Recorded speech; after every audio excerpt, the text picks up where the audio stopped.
Imagine you walk into a store and see two identical phones. One costs $200 and the other costs $800. Which one do you buy? Most of us automatically reach for the cheaper option because we're getting the exact same product for less money.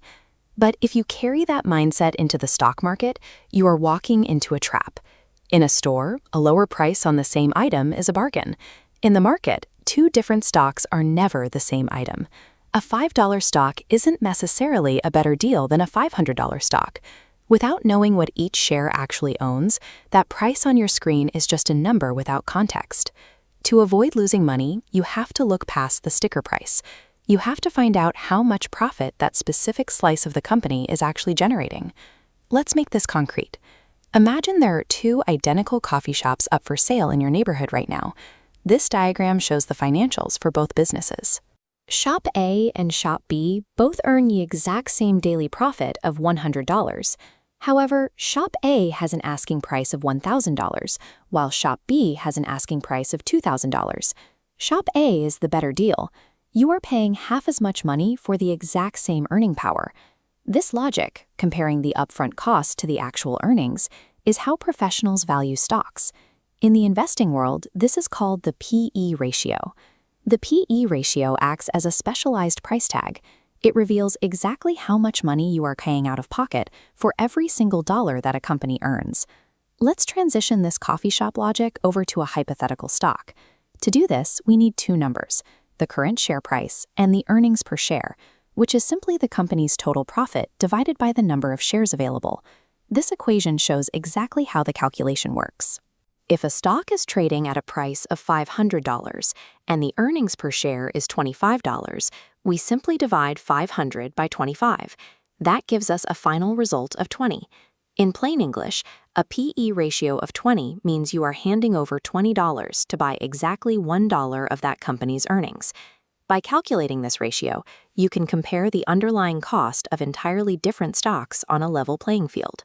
The best part is that you do not need to do this math yourself. Financial websites calculate this ratio automatically for almost every company you can think of. On a standard stock profile page, search for the company's ticker symbol, which is a short 3- or 4-letter nickname like AAPL for Apple. Then scroll through the data until you find the field labeled P/E ratio. Once beginners find this number, they often make a big assumption. They assume a low P/E means a stock is a bargain and they should buy it, and a high P/E means a stock is too expensive. In reality, a high P/E can be a positive sign. It often represents a premium price that investors are willing to pay because they expect the company's profits to double or triple in the coming years. On the flip side, a very low P/E might be a warning. It can signal that a company is struggling, losing customers, or that its best days are in the past. The P/E ratio reflects the market's expectations for a company's future. Instead, it provides a read on investor confidence rather than acting as a simple green light to buy. Context changes how we read these numbers. Consider two different business models, a fast-moving software company and a traditional, slow and steady bank. This chart shows why their P/E numbers differ. The software company has a high P/E, expecting rapid earnings growth. The bank's low P/E reflects stable profits. This leads to a beginner mistake, comparing different industries. It doesn't show value, just different operations. A P/E ratio is most useful when you compare a company against its direct competitors within the same industry. Another trap is buying a stock just because the P/E is low, without checking if the company's industry is shrinking or if they have a plan to find new customers. You should also avoid using the P/E ratio alone.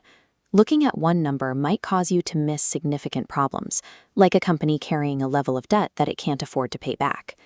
Using this 3-part checklist gives you a more complete picture of a stock's health. By combining the P/E ratio with an analysis of potential growth and current debt, you can make a more informed decision. From now on, try to shift your mindset. When you see a stock price, stop asking, "Is this cheap?" Instead, ask yourself, "What am I getting for this price?" In the stock market, the relationship between price and earnings is one of the most reliable ways to spot a high-quality business. A low price on your screen is just a number.